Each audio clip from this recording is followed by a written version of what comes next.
സായന്തനം.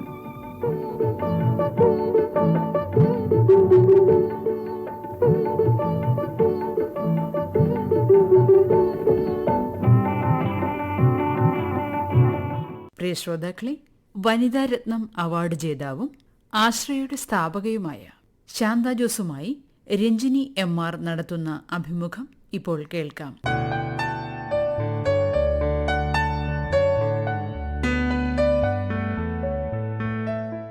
എല്ലാ ശ്രോതാക്കൾക്കും സായന്തനം പരിപാടിയിലേക്ക് സ്വാഗതം.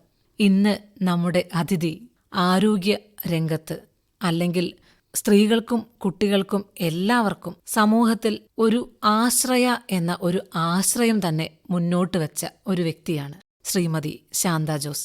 മാമിന് പരിപാടിയിലേക്ക് സ്വാഗതം. എന്നെ ഈ പ്രോഗ്രാമിലേക്ക് ക്ഷണിച്ചതിന് എല്ലാവർക്കും വളരെ നന്ദി. നമ്മുടെ സമൂഹത്തിൽ ജീവിക്കുന്നവർക്ക് ഒരു കൈത്താങ്ങാകണം, ഈ ആശ്രയ അതിനൊരു കൈത്താങ്ങാകും എന്നുള്ളൊരു ചിന്ത എങ്ങനെയാണ് ഉണ്ടായത്? 30 വർഷങ്ങൾക്ക് മുമ്പ് എൻ്റെ ഹസ്ബൻഡിൻ്റെ അനിയന് ക്യാൻസർ വന്ന് RCCയിൽ ചികിത്സ തുടങ്ങി. അന്ന് ഞങ്ങൾ തിരുവനന്തപുരത്ത് നിന്നാണ് പോയെങ്കിലും ദൂരെ നിന്ന് അനിയൻ ഞങ്ങളുടെ കൂടെ നിന്നാണ് പോയിരുന്നത്. പക്ഷേ അവിടെ പോയി ചികിത്സയ്ക്ക് അവിടെ വെയിറ്റ് ചെയ്തപ്പം കണ്ട കാഴ്ചയാണ് സത്യം പറഞ്ഞാൽ എനിക്ക് കൂടുതലായിട്ട് ഈ രംഗത്തേക്ക് ഇറങ്ങാനായിട്ട് പ്രചോദനമായത്.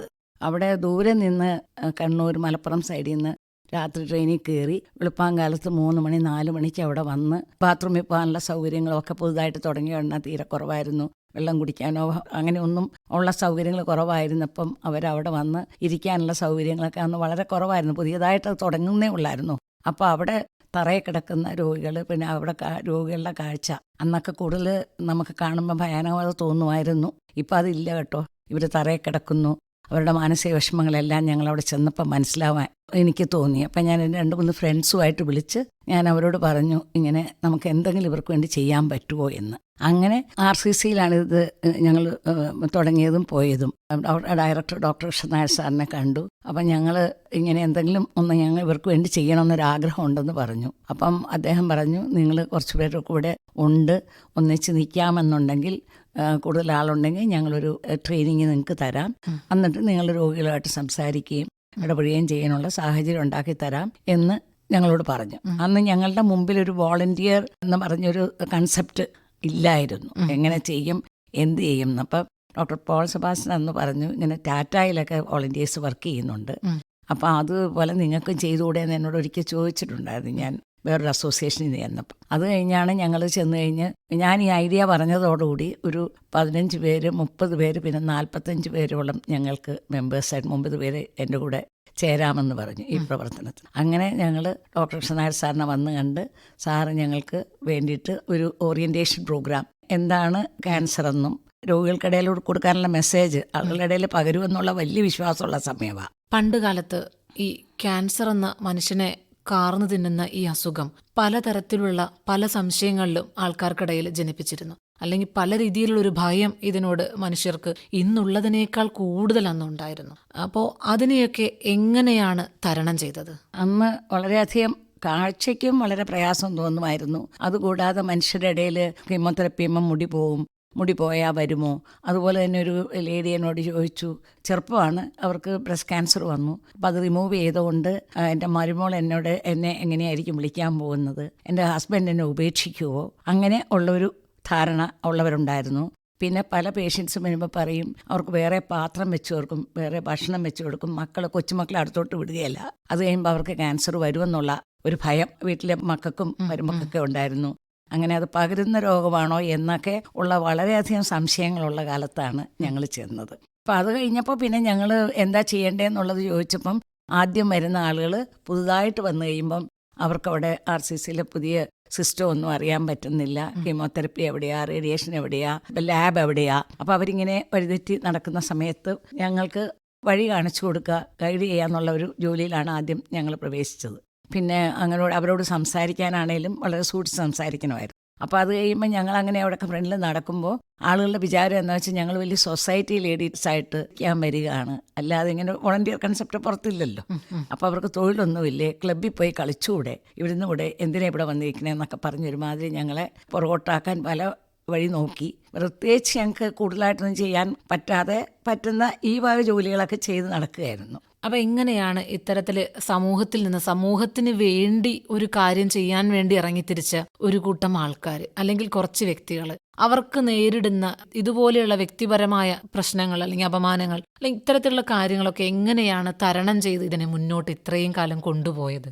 അത് കഴിഞ്ഞപ്പോൾ ഞങ്ങൾക്ക് മനസ്സിലായി, അവിടെ സിസ്റ്റർ മോഡസ്റ്റ എന്ന് പറഞ്ഞ് ഞങ്ങളുടെ അവിടുത്തെ കീമോതെറപ്പി വാർഡിലെ സിസ്റ്റർ ഉണ്ടായിരുന്നു. അപ്പോൾ സിസ്റ്റർ ഞങ്ങളോട് പറഞ്ഞു, നിങ്ങളൊരു കാര്യം ചെയ്യ്, ഇവിടെ കഞ്ഞിവെള്ളം ക്ഷീണത്തിനുള്ള ബെസ്റ്റ് മെഡിസിനാണ്, നിങ്ങൾ അതൊന്ന് ഈ ഛർദ്ദിക്കുന്ന ആളുകൾക്ക് കുറച്ച് കുടിപ്പിക്കാനായിട്ട് ക്യാൻറ്റീനിലെ കഞ്ഞിവെള്ളം കുറച്ച് കൊണ്ടുവന്ന് അവർക്ക് ഉപ്പിട്ടിച്ച് കുടിപ്പിക്കാൻ പറ്റുമെങ്കിൽ നിങ്ങൾ അത് ചെയ്യുക.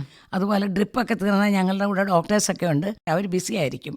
അപ്പോൾ അതുകൊണ്ട് തീരുന്നു എന്ന് പറഞ്ഞാൽ ഓടി വന്ന് അവർ ആ ഡ്രിപ്പ് നിർത്തിയിട്ട് അടുത്ത കൊടുക്കും. അങ്ങനെ ഇവരോട് സംസാരിച്ചും കഞ്ഞിവെള്ളം ക്യാൻറ്റീനിൽ നിന്ന് തോക്കിലെടുത്ത് രോഗികൾക്ക് കൊടുക്കുമായിരുന്നു. അപ്പോൾ രോഗികളുടെ ആദ്യമൊക്കെ കുടിക്കുകയില്ലായിരുന്നു കഞ്ഞിവെള്ളം. പക്ഷേ ഇതിൻ്റെ ഗുണം മനസ്സിലാക്കിയതോടെ ഈ കഞ്ഞിവെള്ളം ഒപ്പിട്ട് കൊടുക്കുമ്പോൾ ക്ഷീണം മാറുകയും ഛർദി നിൽക്കുകയും ചെയ്യുമെന്നുള്ള ആ അറിവോടുകൂടി പിന്നീടിപ്പോൾ ഞങ്ങൾ 10, 30, 40 ഗ്ലാസ് കൊടുത്തിരുന്ന കഞ്ഞിവെള്ളം ഇപ്പം ഞങ്ങൾക്ക് 600, 700 ഗ്ലാസ് കഞ്ഞിവെള്ളം കൊടുത്താൽ പോലും രോഗികൾക്ക് കൂടുതലായിട്ട് കൊടുക്കാൻ പറ്റുകയില്ല. അത്രയ്ക്കധികം ഈവൻ ബൈസ്റ്റാൻഡേഴ്സ് വരെ വന്ന് വിളിച്ചു പിടിക്കും. അപ്പോൾ ഞങ്ങളുടെ ആളുകൾ തൂക്കുകളിൽ കൊണ്ടുവന്നിരുന്നതെല്ലാം ട്രോളിയിലായിട്ട് മാറ്റി ട്രോളികളിൽ ഉന്തിക്കൊണ്ട് 6-7 പേര് നടന്നാണ് ഈ കഞ്ഞിവെള്ളം കൊടുക്കുന്നത് ഒരു ദിവസം.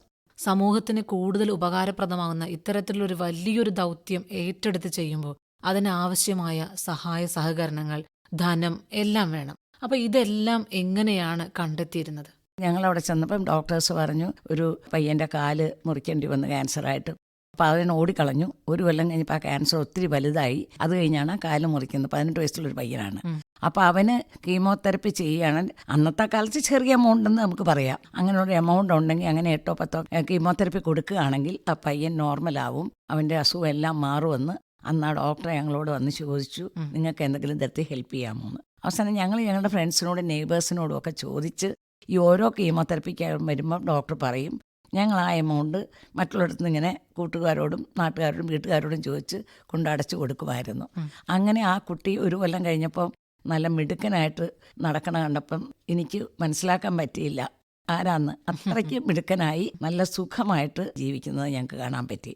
പിന്നെ ഓരോ ഡോക്ടേഴ്സ് പറയും ഇങ്ങനെ ഒരു വീട്ടിൽ തന്നെ 5 പേര് 4 പേരൊക്കെ കൊളോസ്റ്റമി ബാഗ് ഇടുന്നവരുണ്ട്. ഭക്ഷണത്തിക്ക് വഴമുള്ളവർ, ഭക്ഷണത്തിന് വഴിയില്ലെങ്കിലും ഈ ബാഗ് മേടിക്കാതെ വയറ്റിൽ നിന്ന് പോകുന്നതിന് ആ ബാഗ് വേണ്ടവരുണ്ടാവും. അപ്പോൾ അവർക്കാണെങ്കിൽ വീട്ടിൽ യാതൊരു നിവൃത്തിയില്ല, ബാഗ്സ് വാങ്ങണം. അപ്പോൾ അതിനൊന്ന് ഹെൽപ്പ് ചെയ്യാൻ പറ്റുമോ, അതിൻ്റെ സർജറിക്ക് ഹെൽപ്പ് ചെയ്യാൻ പറ്റുമോ എന്നോടത്തെ ഡോക്ടേഴ്സൊക്കെ വന്ന് ചോദിക്കുമ്പോൾ അതിന് ഞങ്ങൾ ഹെൽപ്പ് ചെയ്യും.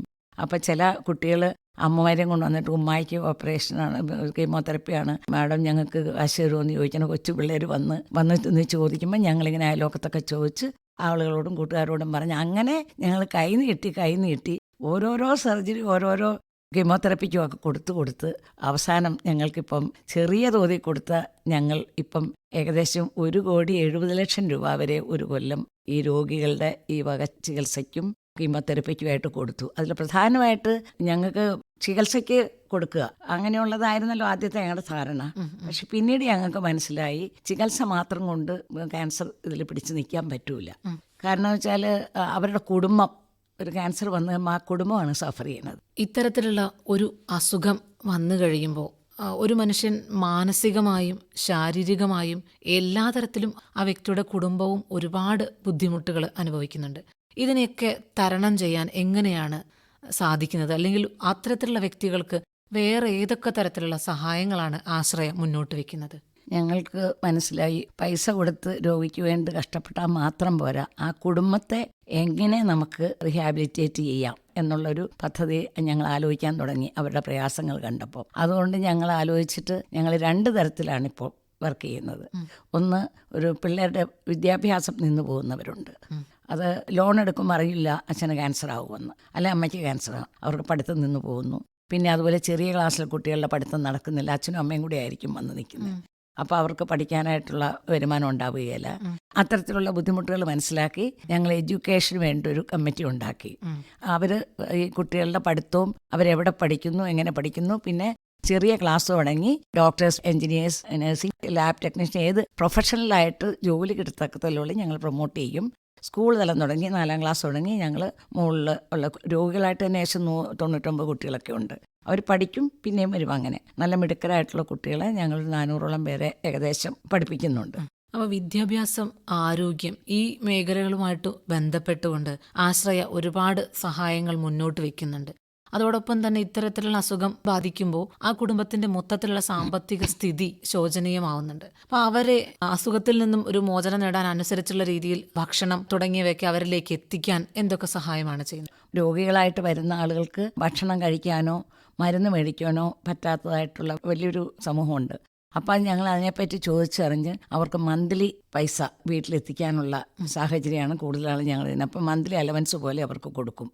പിന്നെ ഇവിടെ വരികയാണെങ്കിൽ പാലിയേറ്റീവ് കെയറിലൊക്കെ വരുന്നവർക്ക് നേസൽ ഫീഡിംഗ് ഒക്കെ ഉള്ളവർക്കായിട്ടും കുറുക്ക് മാത്രം തൊണ്ടയിൽ നിന്ന് ഇറക്കാൻ വിഷമമുള്ളവർക്ക് പാക്കറ്റിനകത്താക്കി ഞങ്ങൾ നവധാന്യം പൊടിയുണ്ട്, അവർക്ക് പാക്കറ്റ് കൊടുത്തയക്കുകയും ചെയ്യും. അവിടെ തന്നെ കുറുക്കി രോഗികൾക്ക് നേരിട്ട് ഞങ്ങളുടെ ആളുകൾ അവിടെ അരിയെ കൊണ്ട് കൊടുക്കാറുണ്ട്. അവർക്ക് എന്തെങ്കിലും ഏതൊക്കെ തരത്തിലാണ് ബ്രെഡ് ഫീഡിങ്ങിന് പൈസ കൊടുക്കുന്നത് ആ വിധത്തിലെല്ലാം ഞങ്ങൾ ആലോചിച്ചിട്ട് അവരെ കണ്ട് ഞങ്ങളെ കൊണ്ട് പറ്റുന്ന വിധത്തിലുള്ള സാമ്പത്തിക സഹായം നമ്മൾ കൊടുക്കുന്നതായിരിക്കും. ഇത്തരത്തിൽ കുടുംബം ബുദ്ധിമുട്ടിലായി അല്ലെങ്കിൽ സാമ്പത്തിക ഭദ്രത തകർന്നിരിക്കുന്ന ഇത്തരത്തിലുള്ള കുടുംബങ്ങളെ മുന്നോട്ട് കൊണ്ടുവരാൻ വേണ്ടി എന്തൊക്കെ പുതിയ പദ്ധതികളാണ് ആവിഷ്കരിച്ചിട്ടുള്ളത്? നമ്മൾ ചുറ്റും നോക്കുമ്പം അവർക്ക് താമസിക്കാനുള്ള സൗകര്യങ്ങളുണ്ടാവില്ല. ബാത്റൂം സൗകര്യം എന്ന് പറഞ്ഞാൽ കാലും കൈയൊക്കെ മുറിച്ച് തീരെ വയ്യാത്തൊരു ബാത്റൂം സൗകര്യം കാണില്ല. വീട് മുഴുവൻ ഇടിഞ്ഞു പൊളിഞ്ഞ് കിടക്കുകയായിരിക്കും. അപ്പോൾ അത് റിപ്പയർ ചെയ്തിൽ മഴ ചോർച്ച വന്ന് അങ്ങനെ കിടക്കുന്നുണ്ടാവും. ബാത്റൂം പണിത് കൊടുക്കുക, വളരെയധികം അത്യാവശ്യമുള്ള കാര്യങ്ങൾ വീട് നന്നാക്കി കൊടുക്കുക, അങ്ങനെയൊക്കെ ചെയ്യുന്നത് കൂടാതെ ഞങ്ങൾ അവർക്ക് വീട് ജപ്തി വരുന്നുണ്ടാവും. വളരെയധികം കേസ് അങ്ങനെ വരും. അപ്പം ഞങ്ങളെ കൊണ്ട് പറ്റുന്ന തരത്തിൽ ബാങ്കുകാരുമായിട്ട് ഇടപെട്ട് അതിൽ കിടന്ന് മരിക്കണം എന്ന് ആഗ്രഹമുള്ളവരുണ്ട് വയസ്സായവർ. അപ്പം ഞങ്ങൾക്ക് പറ്റുന്ന തരത്തിൽ ഞങ്ങൾ ജപ്തി കാര്യങ്ങളിൽ സഹായിക്കാൻ പറ്റുമെങ്കിൽ അത് ചെയ്യും. പിന്നെ മക്കളുടെ വിവാഹം നടത്താനായിട്ട് എല്ലാം ഉറപ്പിച്ച് കഴിയുമ്പോഴായിരിക്കും മിക്കവാറും ഈ രോഗിയാവുന്നത്. അപ്പം അവർക്ക് വേണ്ടിയിട്ട് നല്ലൊരു തുകയായിട്ടോ പിന്നെ എല്ലാവരും കൂടെ കൂടുകയാണെങ്കിൽ സാരി, ചെറിയ ആഭരണങ്ങൾ, പിന്നെ അവർക്ക് വേണ്ട എല്ലാ സാധനങ്ങളും എല്ലാവരും എവിടുന്നെങ്കിലുമായിട്ട് മേടിച്ചു കൊണ്ടുവന്ന് ഡൊണേറ്റ് ചെയ്തിട്ട് കിട്ടിയതാണേലും ഞങ്ങൾ കൊടുത്ത് അവരുടെ അതിനായിട്ട് ചെയ്യുന്നുണ്ട്. പിന്നെ വീട്ടിൽ ജോലി നിന്നുപോയുണ്ട്, കച്ചവടം നിന്നുപോയവരുണ്ട്, അവർക്ക് നിത്യജീവിതത്തിന് പറ്റില്ല. അപ്പം ഞങ്ങൾ പെട്ടിക്കട, അതുപോലെ തന്നെ വീട്ടിൽ തന്നെ ഇരുന്ന് ചെയ്യത്തക്ക വിധത്തിലോ മട്ടി ഓട്ടോ ഇങ്ങനെയൊക്കെ ചെയ്യുന്ന ആ തൊഴിലനുസരിച്ച് ചെയ്തിരുന്ന തൊഴിൽ കണ്ടിന്യൂ ചെയ്യാൻ വേണ്ടിയിട്ട് അവരെ സഹായിക്കും. പിന്നെ പശു വളർത്തലായിരിക്കും, കോഴി വളർത്തലായിരിക്കും, അങ്ങനെയുള്ളത് ചെയ്തിരുന്നവരെ ഇപ്പോൾ ഈവൻ വീട്ടിലിരുന്ന് പലഹാരം ഉണ്ടാക്കുമെങ്കിൽ അവർക്കത് പ്രൊമോട്ട് ചെയ്യാനായിട്ട് ബിരിയാണി ഉണ്ടാക്കുന്നവരാണെങ്കിൽ അവരെ ഞങ്ങൾ ആ തരത്തിൽ പറഞ്ഞ് അവരോട് സംസാരിച്ച് അവർക്ക് അതിന് വേണ്ടത് സഹായം ചെയ്തു കൊടുത്ത് അവർക്കൊരു ജീവിതമാർഗം ഉണ്ടാക്കാൻ ഞങ്ങൾ ശ്രമിക്കുന്ന ഒരു ഗ്രൂപ്പുണ്ട് ഞങ്ങൾക്ക്, വെൽഫെയർ എന്നും. ഈ രോഗികളോടൊപ്പം തന്നെ കുടുംബാംഗങ്ങളും ഒരുപാട് തരത്തിൽ മാനസികമായും അല്ലാതെയും ബുദ്ധിമുട്ടുകൾ അനുഭവിക്കുന്നുണ്ട്. അവർക്ക് ഒരു കൗൺസിലിംഗ് അല്ലെങ്കിൽ അവർക്കൊരു മാനസികമായിട്ടുള്ള പിന്തുണ നൽകുന്നതിന് എന്താണ് ചെയ്യുന്നത്? ഞങ്ങൾ അവരുടെ കുട്ടികളോ പേരൻസുമായിട്ട് ഞങ്ങൾക്ക് ഇതിനെപ്പറ്റി അറിയാവുന്നവരും അനുഭവത്തിൽ കൂടെ വന്നവരുണ്ട്, അവരുമായിട്ട് സംസാരിക്കുകയും അവർക്കൊരു ധൈര്യം കൊടുക്കാൻ വേണ്ടിയിട്ട് പ്രവർത്തിക്കുകയും ചെയ്യുന്ന ഞങ്ങളുടെ ഒരു കുറേ വോളണ്ടിയേഴ്സ് അങ്ങനെ ചെയ്യുന്നവരുണ്ട്. അതുകൂടാതെ ഇപ്പോൾ ക്യാൻസർ വന്നു, നമുക്ക് ആദ്യമായിട്ട് ക്യാൻസർ വന്നെന്ന് കേൾക്കുമ്പോൾ ഏത് വലിയ നിലയിലുള്ളവനും ഏത് താഴത്തെ നിലയിലുള്ളവനും ആദ്യം ചോദിക്കാൻ ചോദ്യം, ദൈവം എന്തിന് എനിക്കിത് വരുത്തിയെന്ന്. അത് ചോദിക്കാത്ത അധികം പേരില്ല. അക്സെപ്റ്റ് ചെയ്യണ ആ പോയിന്റ് വലിയൊരു വിഷമമാണ്. അപ്പം ഞങ്ങൾക്കിപ്പോൾ ഒരു സർവൈവർ സപ്പോർട്ട് ഗ്രൂപ്പുണ്ട്. ഈ ക്യാൻസർ വന്ന് മാറി ജീവിതത്തിലേക്ക് വളരെയധികം മുമ്പോട്ട് വന്ന ഡോക്ടർമാരടങ്ങിയ ഒരു വലിയ ഗ്രൂപ്പുണ്ട്. ആ ഗ്രൂപ്പിൽ അവർ പറയും ഇവർ പല ബുദ്ധിമുട്ടുകളിലെ കൂടെ കഴിഞ്ഞുപോയി, റേഡിയേഷൻ, കീമോതെറപ്പി എല്ലാം കഴിഞ്ഞ് ട്രീറ്റ്മെൻറ്റൊക്കെ എടുത്ത് പിന്നെ റിലാപ്സൊക്കെ വന്നവർ പോലും പിന്നീട് മാറിക്കഴിഞ്ഞിട്ട് വന്ന് അവർ ഞങ്ങളുടെ കൂടെ ആക്റ്റീവായിട്ട് ജീവിതം നയിക്കുന്ന ധാരാളം പേര് ഞങ്ങളുടെ കൂടെയുണ്ട്. അപ്പോൾ അവരുമായിട്ട് ഒരു രോഗിക്ക് ആദ്യമായിട്ട് ക്യാൻസറാണെന്ന് പറഞ്ഞാൽ വളരെ വിഷമിക്കുമ്പോൾ ഇപ്പോൾ ട്രീറ്റ്മെൻറ്റ് എടുക്കണതിൻ്റെ ഇടയിൽ അതിൽ പല പല പ്രശ്നം വരും. അപ്പം ഞങ്ങളുടെ ഇതിൽ കൂടെ കടന്നുപോയ ആളുകളോട് സംസാരിക്കുമ്പം അവർ പറയും ഇന്നതുകൊണ്ടാണ് ഇത് അങ്ങനെ വരുന്നത്, അല്ല ഇതിൻ്റെ റിയാക്ഷൻ നിങ്ങൾ പേടിക്കണ്ട എന്ന് പറയുമ്പം മുടിയൊക്കെ ഭയങ്കര മിടുക്കരായിട്ട് വന്ന സുന്ദരികളായവരുണ്ട് ധാരാളം പേര് പഴയതിൽ നിന്നും പോയ സ്റ്റേജ് കഴിയുമ്പോൾ.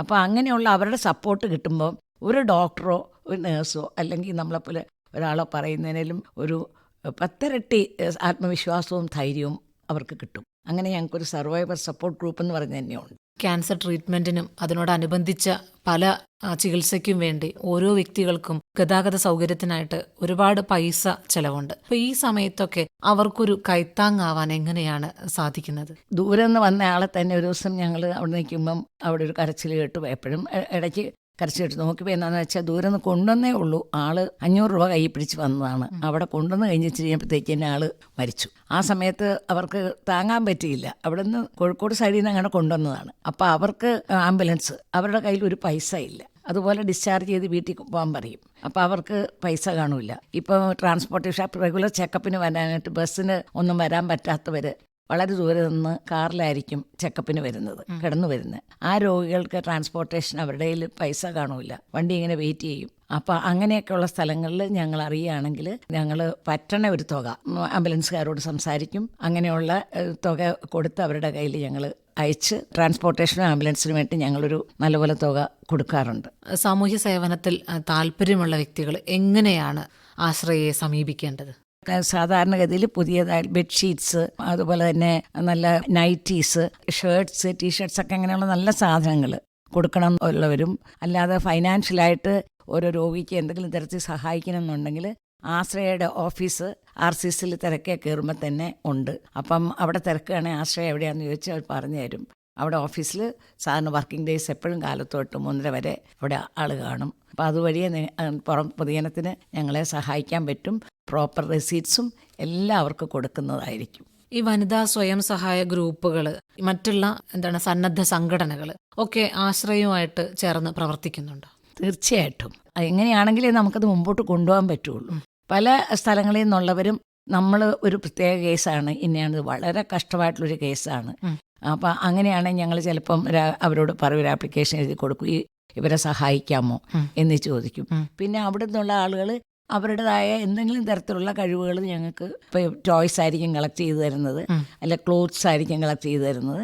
ഷോപ്പിൽ നിന്ന് വരുന്ന നല്ല തിക്ക് കവേഴ്സ്, ഈ വരുന്ന രോഗിക്ക് കൈ പിടിക്കാനായിട്ടൊരു തുണി കൊടുത്താൽ ഇട്ട് കൊടുക്കാനൊരു കവർ പോലും അവരുടെ കൈ കാണില്ല. നല്ല നല്ല കവേഴ്സ് ഷോപ്പിൽ നിന്ന് വരുന്നത്, ബാഗ്സ്, അതെന്ത് കൊടുത്താലും ഞങ്ങളത് ഉപയോഗപ്രദമാക്കും. പക്ഷേ ഓൺലി തിങ്, പഴയ സാധനങ്ങളും നല്ലതല്ലാത്തതോടെ കൊണ്ടുവന്നാൽ ഡിസ്പോസ് ചെയ്യാൻ പോലും ഞങ്ങൾക്ക് പറ്റില്ല. പിന്നെ ഓണം, ക്രിസ്മസ് ഒക്കെ വരുമ്പം ഞങ്ങൾ രോഗികൾക്ക് എൻ്റർടൈൻമെൻ്റ് ആയിട്ട് എന്തെങ്കിലും വയ്ക്കുമോ, അവർക്കെല്ലാം വാട്സ് മുഴുവൻ ഗിഫ്റ്റ്സ് കൊടുക്കും, നൈറ്റി അങ്ങനെ കൊടുക്കും. കുട്ടികൾക്ക് സ്പെഷ്യലായിട്ട് ഗിഫ്റ്റ്സ്, നല്ല നല്ല ഗിഫ്റ്റ്സ് കൊടുക്കും. അതൊക്കെ ഓരോ അസോസിയേഷൻസ് ആണ് ചിലപ്പോൾ സ്പോൺസർ ചെയ്യുന്നത്. ക്യാൻസർ എന്ന അസുഖത്തെക്കുറിച്ചുള്ള ഒരു അവബോധം സൃഷ്ടിക്കാൻ ആശ്രയ നടത്തുന്ന പ്രവർത്തനങ്ങൾ അല്ലെങ്കിൽ പൊതുജന അവബോധ പ്രവർത്തനങ്ങൾ എന്തൊക്കെയാണ്? ഞങ്ങൾ ക്യാൻസർ അവയർനെസ് എന്ന് പറഞ്ഞിട്ട് മുൻകൂട്ടി കണ്ടുപിടിക്കുന്നതിനുള്ള ക്യാമ്പുകൾ നടത്തുന്നുണ്ട്. അത് ഞങ്ങൾ തന്നെ അതിനെ സ്പെൻഡ് ചെയ്ത് കുറച്ച് സാധാരണക്കാർ ജീവിക്കുന്ന ഏരിയയിലൊക്കെ ഏതെങ്കിലും ആളുകൾ ഓർഗനൈസ് ചെയ്തിട്ട് ഞങ്ങൾ നന്നായിട്ട് അവിടെ ക്യാമ്പുകൾ RCCയിലെ ഡോക്ടേഴ്സിനെ കൊണ്ടുപോയി നടത്താറുണ്ട്. പിന്നെ ഏർലി ഡിറ്റക്ഷൻ എന്ന് പറഞ്ഞ് യൂട്രസിൻ്റെയും ബ്രസ്റ്റിൻ്റെയൊക്കെ സ്ക്രീനിങ്ങും ഒക്കെ ആയിട്ട് ഡോക്ടേഴ്സിനെ കൊണ്ടുവന്ന് ഡിറ്റക്ഷൻ ക്യാമ്പ്സ് വയ്ക്കും. അത് കുറച്ചുകൂടെ എക്സ്പെൻസീവാണ്, എന്നാലും അതിനുള്ള സൗകര്യങ്ങളൊക്കെ ഉള്ള ഏർപ്പെടുത്തുന്ന സ്ഥലങ്ങളിൽ ഞങ്ങളുടെ മെമ്പേഴ്സുണ്ട്. ഞങ്ങൾക്കൊരു ഗ്രൂപ്പുണ്ട്. അവർ പോയി RCCയിലെ വിദഗ്ധ ഡോക്ടേഴ്സും ടെക്നിക്കൽ ടീംസുമായിട്ട് പോയിട്ടാണ് അത് ഇടയ്ക്കിടയ്ക്ക് ഇങ്ങനെ കണ്ടക്ട് ചെയ്ത് അതിൽ നിന്ന് കണ്ടുപിടിക്കുന്നവരെ കൂടുതലായിട്ട് ഞങ്ങൾ കരുതി ട്രീറ്റ്മെൻറ്റിന് എടുക്കാനായിട്ട് സഹായിക്കാറുണ്ട്. പൊതുജനത്തിന് സഹായകരമാകുന്ന ഇത്തരത്തിലുള്ള പ്രവർത്തനങ്ങൾക്ക് സമൂഹ മാധ്യമത്തിൻ്റെ സ്വാധീനം എത്രത്തോളമാണ്? വലിയൊരു ശതമാനം ഈ സമൂഹ മാധ്യമത്തിൽ കൂടെയാണ് മനുഷ്യരെ അറിയുന്നത്. അപ്പോൾ അവരുടെ ആ സപ്പോർട്ടോടുകൂടിയാണ് സത്യം പറഞ്ഞ് ഞങ്ങൾക്കൊക്കെ ആണേലും ഇതുവരെ ഈ നിലയിലെത്താൻ ഒരു വലിയ പങ്ക് മാധ്യമത്തിന് സാധിച്ചിട്ടുണ്ടെന്നാണ് ഞങ്ങളുടെ വിശ്വാസം. ഈ ജനങ്ങളിൽ ആരോഗ്യം ശ്രദ്ധിക്കാനായി എന്തൊക്കെ പ്രവർത്തനങ്ങളാണ് ചെയ്യേണ്ടത്, അല്ലെങ്കിൽ ഏതൊക്കെ തരത്തിലുള്ള കാര്യങ്ങളിലൂടെയാണ് നല്ല ആരോഗ്യം നിലനിർത്തേണ്ടത് തുടങ്ങിയ കാര്യങ്ങൾ പറഞ്ഞു കൊടുക്കാനുള്ള എന്തെങ്കിലും ക്ലാസ്സുകളോ അല്ലെങ്കിൽ അത്തരത്തിലുള്ള എന്തെങ്കിലും പ്രവർത്തനങ്ങളോ ചെയ്യുന്നുണ്ടോ? സാധാരണ ഞങ്ങളുടെ മെമ്പേഴ്സ് അറിയുന്നവർ ഡോക്ടേഴ്സിൻ്റെ ക്ലാസ്സുകൾ ഞങ്ങൾക്ക് ഇടയ്ക്കിടയ്ക്ക് ഓറിയൻറ്റേഷൻ ക്ലാസ് തരും. ഫുഡ് ഹാബിറ്റ്സിനെ പറ്റിയൊക്കെ സാധാരണ അത് ക്ലാസ് എടുക്കും. അപ്പം ഞങ്ങളുടെ അറിവിൽ ഏത് ഭക്ഷണം കഴിക്കുകയാണ് രോഗികൾ വന്നാൽ അവർക്ക് നല്ലതായിരിക്കും, ഏതായിരിക്കും ദോഷം വരുത്തുക, RCC കൂടെ ഡെയിലി ഓറിയൻറ്റേഷൻ കൂടെ ഞങ്ങൾക്ക് കിട്ടുന്ന അറിവിൽ കൂടെ നമ്മളെ കൊണ്ട് പറ്റുന്ന തരത്തിൽ ഞങ്ങൾ അവരുമായിട്ട് പറഞ്ഞ് മനസ്സിലാക്കാൻ ശ്രമിക്കാറുണ്ട്. എന്തൊക്കെ തരത്തിലുള്ള പാലിയേറ്റീവ് കെയർ പ്രവർത്തനങ്ങളാണ് ഇതിലൂടെ നടത്തുന്നത്? നേരത്തെ പറഞ്ഞ പോലെ അവരുടെ അവസാന ആഗ്രഹങ്ങളായിട്ട് തന്നെ ചിലപ്പോൾ പറയും, മോളുടെ കല്യാണം നടക്കണം, അവിടെ അവർക്ക് എന്തെങ്കിലും ജോലി കിട്ടി മാസം വരുമാനം വേണം, നല്ല ഭക്ഷണത്തിന് വഴിയില്ല, അങ്ങനെയൊക്കെ പറയുന്ന സാഹചര്യത്തിൽ ഞങ്ങൾ അവരുടെ വീടുകളിൽ പോയി നോക്കിയോ അല്ലെങ്കിൽ മറ്റുള്ളവരോട് അന്വേഷിച്ചോ കൂടുതലായിട്ട് ചെയ്യേണ്ടത് ഞങ്ങൾ അവർക്കായിട്ട് ചെയ്യുകയും മാസമല്ലേ അവരുടെ ആളുകൾ നമ്മുടെ മുറിയിൽ വരുമ്പം അവർക്ക് വേണ്ട തുണികളും ഷീറ്റുകളും മാറാനൊന്നും തന്നെ കാണാത്ത വീടുകളുണ്ട്. അങ്ങനെയൊക്കെ ഓരോന്ന് വന്ന് നമ്മുടെ അടുത്ത് പറഞ്ഞാൽ ഞങ്ങളെ കൊണ്ട് പറ്റുന്നത് ഞങ്ങളൊരു ടീം വർക്കായിട്ട് ആ വിധത്തിൽ ചെയ്തു കൊടുക്കും. ആശ്രയയുടെ പ്രവർത്തനങ്ങൾ മുൻപോട്ട് കൊണ്ടുപോകാനായിട്ട് ഒരു കൂട്ടം സ്ത്രീകൾ സ്വന്തം ജീവിതത്തിൽ നിന്ന് ഒരുപാട് സമയം കണ്ടെത്തിക്കൊണ്ട് തന്നെ മുൻപോട്ട് പോകുന്നുണ്ട്. എങ്ങനെയാണ് ഇത്തരത്തിലുള്ള എല്ലാ പ്രവർത്തനങ്ങളും ഒരുമിച്ച് കൊണ്ടുപോകാൻ കഴിയുന്നത്? ഞങ്ങൾ എല്ലാ ദിവസവും വരിക എന്ന് പറഞ്ഞാൽ അത് സാധ്യമല്ല. അതുകൊണ്ട് മൺഡേ ടു സാറ്റർഡേ ഞങ്ങൾക്ക് ഓരോ ഗ്രൂപ്പുണ്ട്, 2 കോർഡിനേറ്റേഴ്സ് ഉണ്ട്. അപ്പം മൺഡേ വരാമെന്ന് പറയുന്നത് എല്ലാവരും ആ മൺഡേ ഗ്രൂപ്പിൽ അവരുടെ കൂടെ ചേർന്നിട്ട് ആ കോർഡിനേറ്ററോട് അറിയിക്കും ഞങ്ങൾ ഇന്ന ദിവസം വരാമെന്ന്. അല്ല, ട്യൂസ്ഡേ ആണെങ്കിൽ ട്യൂസ്ഡേക്കാർ പറയും. വന്നില്ലെങ്കിൽ അവർ വേറൊരു എക്സ്ചേഞ്ച് ചെയ്യുകയോ കോർഡിനേറ്ററോട്ട് പറഞ്ഞ് പകരം ആൾ വരുമോ ആ ഡ്യൂട്ടിക്ക് അവിടെ വേണം. ഈ കഞ്ഞിവെള്ളമൊക്കെ കൊടുക്കാന്ന് പറഞ്ഞാൽ 6-7 പേര് ഒന്നിച്ച് ഇല്ലാതെ അത് പൊക്കി കൊടുക്കാൻ പറ്റില്ല. കുറുക്കണ സ്ഥലത്ത് അതിന് ആൾ വേണം, പൈസ കൊടുക്കുന്നതിന് അടുത്ത ആൾ വേണം. പിന്നെ ബ്രസ്റ്റ് റിമൂവ് ചെയ്തവർക്ക് വേണ്ടി എക്സസൈസ് ചെയ്യുന്ന ഒരു ലിംഫഡിമ ക്ലിനിക് എന്ന് പറഞ്ഞൊരെണ്ണമുണ്ട്. അത് അവിടുത്തെ സ്റ്റാഫ് നഴ്സുമാരുടെ സിസ്റ്റേഴ്സിന്റെ സഹായത്തോടെ ഞങ്ങളുടെ മെമ്പേഴ്സ് അവരുടെ കൂടെ സഹായിക്കുക, അവർക്ക് മെഷർമെന്റ് എടുക്കാനും. അപ്പോൾ അതൊക്കെ ചെയ്യുന്നതിന് ഞങ്ങൾക്കൊരു കൂട്ടം ആളുകളുണ്ട്. അങ്ങനെ ഓരോന്നിനും പാലിയേറ്റീവില് അപ്പോൾ എല്ലാത്തിനും 2 കോർഡിനേറ്റേഴ്സ് കാണും, 2-3. അപ്പോൾ അവരുമായിട്ട് ഇടപെട്ടാണ്, അല്ലാതെ നമുക്ക് പറ്റൂല. അപ്പോൾ ചിലർ കൂടുതലായിട്ട് വരാൻ പറ്റുന്നവരുണ്ട്. അപ്പോൾ ഇതെല്ലാം മേക്കപ്പ് ചെയ്യണ വീട്ടമ്മമാരിൽ കുറച്ച് പേര് കൂടുതൽ മുമ്പോട്ട് വരും, കുറച്ച് പേര് ലീവ് എടുക്കും. വളരെ സീനിയേഴ്സായിട്ട് 90-80 ഒക്കെ ആയിട്ടുള്ളവരുണ്ട് ഞങ്ങളുടെ കൂടെ. അവർക്കും ഞങ്ങളെ സഹായിക്കാൻ പറ്റും. അവരവരുടേതായ തരത്തിൽ അവരുടെ മക്കളെ കൊണ്ട് സഹായിപ്പിക്കുകയോ അവരുടേതായുള്ള അറിവുകൾ ഞങ്ങൾക്ക് ഷെയർ ചെയ്ത് തരുമോ. അങ്ങനെ അവർ ഹാപ്പിയാണ്. അവർക്ക് എന്തെങ്കിലും ചെയ്യണമെന്നുള്ള വിധത്തിൽ കളക്ട് ചെയ്ത് തുണികൾ കളക്ട് ചെയ്ത് തരുമോ, പൈസ കളക്ട് ചെയ്ത് തരുമോ. അപ്പോൾ ഈ അങ്ങനെയുള്ളവരും ഞങ്ങൾക്ക് നല്ല ഇതാണ്. ഞങ്ങളുടെ മെമ്പറാന്ന് പറയുമ്പോൾ തന്നെ അവർക്ക് ആ ഒരു മനസ്സിൽ എപ്പോഴും ഉണ്ട് ഒരു സന്തോഷം.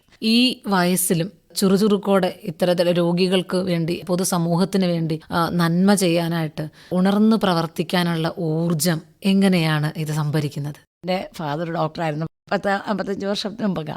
അപ്പോൾ അന്നൊക്കെ നമ്മൾ സഹായിക്കുമായിരുന്നു. ആ സഹായം അപ്പോൾ എനിക്ക് മെഡിസിന് പോകണമെന്നുണ്ടെങ്കിലും എൻ്റെ അച്ഛനും അമ്മയ്ക്കും നേരത്തെ കെട്ടിച്ചു വിടണമെന്നുള്ള ഒരാഗ്രഹം അമ്മയ്ക്ക് അത് വളരെ നിർബന്ധമായിരുന്നു. അങ്ങനെ നേരത്തെ കല്യാണം കഴിച്ചപ്പോൾ എൻ്റെ ഉള്ളിൽ എന്തെങ്കിലും ഇങ്ങനെ ചെയ്യണമെന്നുള്ള ആഗ്രഹം ഉണ്ടായിരുന്നു. ഞാൻ ഒട്ടും പ്രതീക്ഷിച്ചല്ല ഇങ്ങനെ ഈ രംഗത്തോട്ട് ഇറങ്ങിയത്. പക്ഷേ ചെയ്തു വരുംതോറും നമ്മുടെ മുമ്പിൽ ആവശ്യക്കാർ കൂടി വരിക, നമ്മുടെ കൂടെ കൂടാനൊരു നല്ല സമൂഹമുണ്ട്. നമ്മൾ ചെയ്യുമ്പോഴത്തേക്ക് നമുക്ക് നല്ല മനസ്സുള്ള ഒരുപാട് പേര് വീടിനകത്തിരിക്കുക. അവർ പലവിധ പ്രയാസപ്പെടുന്നുണ്ട്, അവർക്ക് പുറത്ത് കാണിക്കില്ല. പക്ഷേ ഇവിടെ വന്നു കഴിയുമ്പോൾ നമ്മളേലും വിഷമിക്കുന്ന ഒരു വലിയ സമൂഹം ഇവിടെ ഉണ്ടെന്ന് അവർക്ക് തിരിച്ചറിവ് വരിക. നമ്മളെ ആവശ്യമുള്ളവരുണ്ടെന്ന് നമുക്കൊന്ന് സംസാരിക്കാം, അവർക്കൊരു ധൈര്യം കൊടുക്കുക, അവർക്ക് തുണി കൊടുക്കുക, അവർക്ക് പൈസ കൊടുക്കുക. ഇപ്പോൾ വീട്ടിൽ ചെല്ലുമ്പോൾ ഒരു തുള്ളി കഞ്ഞിവെള്ളം കൊടുക്കുക. അതിൽ നമുക്ക് വീട്ടിൽ ചെല്ലുമ്പം നമ്മൾ എന്തോ ദൈവത്തിന് വേണ്ടി മക്കളെയൊക്കെ വളർത്തി കഴിഞ്ഞെങ്കിലും ചെയ്യാൻ പറ്റി എന്നുള്ള ഒരു സാറ്റിസ്ഫാക്ഷൻ നമുക്കൊരു ഭയങ്കരമായിട്ട് ഉണ്ടാവും ഓരോ ദിവസവും. അപ്പോൾ അങ്ങനെയുള്ളവരുടെ കൂടെ നിന്ന് കഴിയുമ്പോഴത്തേക്കും നമുക്കും അങ്ങനെ ചെയ്ത് വരുമ്പോഴത്തേക്ക് നമ്മുടെ മുമ്പിൽ പലതരം കാര്യങ്ങളുമായിട്ട് പലതരം അസോസിയേഷൻ, പലതരം ക്ലബ്ബ്, അങ്ങനെയുള്ളതെല്ലാം ഓരോന്നും നമ്മുടെ മുന്നിൽ ഓരോ ആശയങ്ങൾ പറയുകയും വയ്ക്കുകയും ഒക്കെ ചെയ്യുമ്പം നമുക്കങ്ങനെ ഓരോരുത്തരും നമ്മുടെ മെമ്പേഴ്സിനുള്ള ഐഡിയാസ് നമ്മൾ ടോട്ടലി ഷെയർ ചെയ്ത് ഒരു നല്ല എക്സിക്യൂട്ടീവ് കമ്മിറ്റി ഉണ്ട് 30 പേരോളം. ഞങ്ങളെല്ലാ മാസവും കൂടും. ഞങ്ങളിത് ചെയ്ത് ആക്റ്റീവായിട്ട് മുമ്പോട്ട് പോയിക്കൊണ്ടിരിക്കും. അപ്പോൾ ഈ പുറത്തുനിന്നുള്ള ഒരുപാട് യാത്രകളിലൂടെയും മറ്റുള്ള ഓരോ സ്ഥലങ്ങളിൽ നിന്ന് പോലും പഠിക്കുന്ന അല്ലെങ്കിൽ കിട്ടുന്ന ഓരോ അറിവ് പോലും നമ്മുടെ സമൂഹത്തിന് വേണ്ടി പ്രയോജനപ്പെടുത്താൻ സാധിച്ചിട്ടുണ്ട് അല്ലേ? തീർച്ചയായിട്ടും. നമുക്ക് അവിടെ എന്തൊക്കെ ചെയ്യാൻ പറ്റുമെന്നുള്ളതും എങ്ങനെയാണ് അവർ ചെയ്യുന്നതെന്നുള്ളതും നമുക്ക് പറ്റാത്ത പല കാര്യങ്ങളാണല്ലോ. ഞങ്ങൾ ഗ്രൂപ്പിൽ ഞങ്ങളങ്ങനെ ഓരോന്ന് പുതുതായിട്ട് കണ്ടുപിടിച്ച് അതിന് ശേഷമാണ് അവരും നമുക്കൊക്കെ ചെയ്യാൻ പറ്റുന്ന നമ്മുടെ മെമ്പേഴ്സും എല്ലാവരും പുതിയ ഐഡിയാസ് കൊണ്ടുവരും. അപ്പോൾ അത് നമുക്ക് എങ്ങനെ ഇത് വർക്കൗട്ട് ചെയ്യാമെന്ന് ഞങ്ങൾ ആലോചിക്കും. ഈയിടെ തന്നെ ഒരു ബ്രസ്റ്റ് ക്യാൻസർ ഇത് വെച്ചു. പക്ഷെ നല്ല പങ്കാളിത്തം കിട്ടി. ആളുകൾക്കൊരു അവയർനെസ്സിനും കൂടെ തന്നെ ഒരു സപ്പോർട്ട്, സർവൈവർ സപ്പോർട്ട് ഞങ്ങളുടെ കൂടെ ഉള്ളവർ ജീവിതത്തിൽ മുമ്പോട്ട് വന്നു എന്നും കൂടെ അറിയിക്കുന്ന മെസ്സേജ് കൂടെ ഞങ്ങൾക്ക് കൊടുക്കാൻ പറ്റും. ക്യാൻസർ ബാധിതർക്കും അതുപോലെ തന്നെ സമൂഹത്തിലെ ആവശ്യം വേണ്ടുന്ന ഓരോ വ്യക്തികൾക്കും പല രീതിയിലുള്ള സഹായങ്ങൾ ചെയ്തുകൊണ്ട് മുന്നോട്ട് പോകുന്നതുകൊണ്ടാണല്ലോ മാമിന് 2021 ഉള്ള വനിതാരത്ന പുരസ്കാരം ലഭിച്ചത്. അപ്പോൾ അതിൻ്റെ ഓർമ്മ നാടും വീടും അല്ലെങ്കിൽ പ്രവർത്തകരും ഒക്കെ എങ്ങനെയാണ് കൈക്കൊണ്ടത്? എൻ്റെ ഹസ്ബൻഡ്, അദ്ദേഹം എനിക്ക് അവാർഡ് കിട്ടുന്നതിന് തൊട്ട് മുമ്പാണ് മരിച്ചത്. അതേസമയം ഞങ്ങളുടെ കൂടെ ഉള്ള എല്ലാ മെമ്പേഴ്സും വളരെ ഹാപ്പി ആയിരുന്നു. അവരുടെ പ്രവർത്തനത്തിൻ്റെ ഫലം ഓൺലി തിങ് അവരെ എല്ലാവരും നമുക്കൊന്ന് ഒന്നിച്ച് ചേർത്ത് നിർത്തുക എന്നുള്ളത് മാത്രമേ എനിക്ക് ചെയ്യണ്ടൂ. ബാക്കിയുള്ള എൻ്റെ ഒത്തിരി പേരുടെ വലിയ വലിയ കഴിവുകളാണ് ഞങ്ങൾ ഉപയോഗിക്കുന്നത്, ഒരുപാട് തരത്തിൽ. അങ്ങനെ ഉപയോഗിക്കുന്നതുകൊണ്ട് അവർക്ക് എല്ലാവർക്കും സ്നേഹവും സന്തോഷവും ആയിരുന്നു, വീട്ടുകാർക്കും നാട്ടുകാർക്കും എല്ലാവർക്കും. അങ്ങനെ ജീവിതത്തിൽ അങ്ങനെയൊക്കെ നേടാൻ ദൈവം അനുവദിച്ചു. ഇതുകൂടാതെ ഏതൊക്കെ തരത്തിലുള്ള അല്ലെങ്കിൽ എന്തൊക്കെ അംഗീകാരങ്ങളാണ് മാമിന് തേടിയെത്തിയിട്ടുള്ളത്? Sir George Williams award Sharjah YMC ഞങ്ങൾക്ക് കിട്ടിയിട്ടുണ്ട്. പിന്നെ ധാരാളം അവാർഡ്സ് പല ഫീൽഡിൽ നിന്നായിട്ട് ഞങ്ങളുടെ വർക്കിന് കിട്ടിയിട്ടുണ്ട്. നമ്മുടെ ഈ സായന്തനം എന്ന പരിപാടി മുതിർന്ന പൗരന്മാർക്ക് അല്ലെങ്കിൽ മുതിർന്നവർക്ക് വേണ്ടിയുള്ള പരിപാടിയാണ്. അപ്പോൾ നല്ലൊരു ഉദാഹരണമാണ് ഇന്നിപ്പോൾ നമ്മുടെ മുന്നിലിരിക്കുന്ന ശാന്ത ജോസ് എന്ന മാം തന്നെ. ഏതൊക്കെ തരത്തിൽ മറ്റുള്ളവർക്ക് നമുക്കൊരു മാതൃകയാവാം അല്ലെങ്കിൽ പ്രചോദനമാകാം എന്ന് മാമിൻ്റെ വാക്കുകളിലൂടെ ഒന്ന് പറയാമോ? നമ്മുടെ വീട്ടിൽ പ്രായമുള്ളവരോട് എനിക്ക് പ്രത്യേകിച്ച് പറയാനുള്ളത്, നമ്മൾ വീട്ടിലിരുന്നാൽ നമ്മൾ രോഗിയാവും. പിന്നെ നമ്മൾ ആരും വേണ്ട, പിന്നെ എല്ലാം പലതും ചിന്തിച്ചില്ലാത്ത സൂക്കടക്ക് വരുത്തും. അതേസമയം നമ്മളിങ്ങനെ പലവിധ കാര്യങ്ങൾ നമ്മുടെ ചുറ്റുപാടൊന്ന് നോക്കിയാൽ മതി. ഒരു മരുന്ന് മേടിക്കാൻ ഒരാൾ ഒക്കെ മരുന്നിൻ്റെ ബില്ലുണ്ടാവും, അതേസമയം അവർക്കൊന്ന് മേടിച്ചു കൊടുക്കാൻ ആരുമില്ല. ഒന്ന് നമ്മുടെ മക്കളെ കൊണ്ടോ ആരെങ്കിലും കൂടെ പറഞ്ഞിട്ട് നമുക്ക് ആ മരുന്ന് അവർക്ക് മേടിച്ചു കൊടുക്കാം. അതുപോലെ ഞാൻ ഒരു വീട്ടിൽ ചെന്നാൽ ആ വീട്ടിലവരുടെ മക്കളെല്ലാം പുറത്താണ് നല്ല നൈറ്റികൾ മേടിച്ചു കൊണ്ട് കൊടുത്തിട്ടുണ്ട് അമ്മയ്ക്ക്. പക്ഷേ അത് മേടിച്ചാൽ അത് ഇടാൻ പറ്റാതെ പെട്ടിയിലിട്ടിട്ട് 6 മാസം കഴിഞ്ഞു. കാരണം എന്നാന്ന് വെച്ചാൽ അതിന് നീളവും മണ്ണവും ഇച്ചിരി കൂടുതലാണ്. അപ്പോൾ അത് ചെറുതാക്കി കൊടുക്കാൻ ആരുമില്ല. അപ്പം നമുക്കൊരടുത്ത വീട്ടിലെ മെഷീന് കൊണ്ടുവന്ന ആളോട് പറഞ്ഞ് ചിലരുടെ അടുത്ത് കൊണ്ടുപോയി കൊടുത്ത് അതൊന്ന് അടിച്ചു കൊടുക്കാൻ പറ്റും. പിന്നെ ഇപ്പം കടയിൽ നിന്ന് എന്തെങ്കിലും സാധനം വാങ്ങണം, ഇലക്ട്രിസിറ്റി ബില്ല് അടയ്ക്കാനോ ഒക്കെ നമുക്ക് ആരും ഇല്ലെങ്കിൽ, ഇപ്പോഴത്തെ മോഡേൺ ടെക്നോളജി പറയാനുമില്ല. അപ്പോൾ അങ്ങനെ ഉള്ളിടത്തൊക്കെ ഒരു സഹായം വേണമെങ്കിൽ നമുക്ക് മറ്റുള്ളവർ, നമ്മുടെ കുടുംബത്തിലുള്ള മെമ്പേഴ്സിനെയോ ആളുകളെ കൊണ്ടോ നമ്മളെ കൊണ്ടോ ചെയ്യാവുന്നത് ചെയ്യാൻ പറ്റും. പിന്നെ അവരെ ഒന്ന് പോയി സന്ദർശിക്കുക. ഏറ്റവും കൂടുതലായിട്ട് മനസ്സിലാക്കണത്, നടക്കാവുന്ന പ്രായമാണെങ്കിൽ രോഗിയായിട്ടുള്ള ആളെ പോയി അടുത്ത് കിടപ്പുള്ള ആളുകളെ കുറച്ച് നേരം അവരുടെ കൂടെ പോയി ഇരുന്ന് വർത്തമാനം പറഞ്ഞ് അവരെ ഒന്ന് അവരുടെ കൂടെ ഒന്ന് എൻഗേജ് ആക്കാൻ. അത് വലിയ ചിലവ് ബുദ്ധിമുട്ടില്ല. തൊട്ടയലോക്കത്തെ വീട്ടിലൊക്കെ ഒന്ന് വയ്യാത്തവരൊന്ന് കാണാൻ സന്ദർശിക്കാൻ ഇപ്പോഴത്തെ കാലത്ത് ഏറ്റവും കൂടുതൽ ആവശ്യമായിട്ട് എനിക്കതാ തോന്നുന്നത്. ഇന്ന് സായന്തനത്തിൽ നമ്മുടെ അതിഥിയായിരുന്നത് ക്യാൻസർ രോഗികൾക്കും സമൂഹത്തിലെ ആവശ്യം വേണ്ടുന്ന എല്ലാവർക്കും വേണ്ട സഹായങ്ങൾ അറിഞ്ഞു ചെയ്യുന്ന ആശ്രയയുടെ കൂട്ടുകാരി തന്നെയാണ്. അപ്പോൾ ഇത്രയും നേരം മാമിൻ്റെ ഈ പ്രവർത്തന മേഖലകളിലെ അറിവും അതുപോലെ തന്നെ പ്രവർത്തനങ്ങളെക്കുറിച്ചും വ്യക്തിജീവിതത്തെക്കുറിച്ചുമൊക്കെ നമ്മുടെ ശ്രോതാക്കളോട് ഒരുപാട് അനുഭവങ്ങൾ പങ്കുവച്ചു. സായന്തനം പരിപാടിയിൽ പങ്കെടുത്തതിന് മാമിന് ആകാശവാണിയുടെ നന്ദി അറിയിക്കുന്നു. നന്ദി, നമസ്കാരം.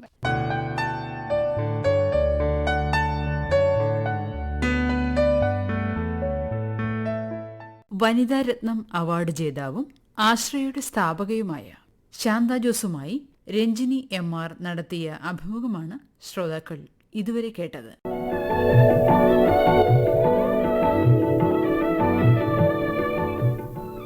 സായന്തനം സമാപിച്ചു.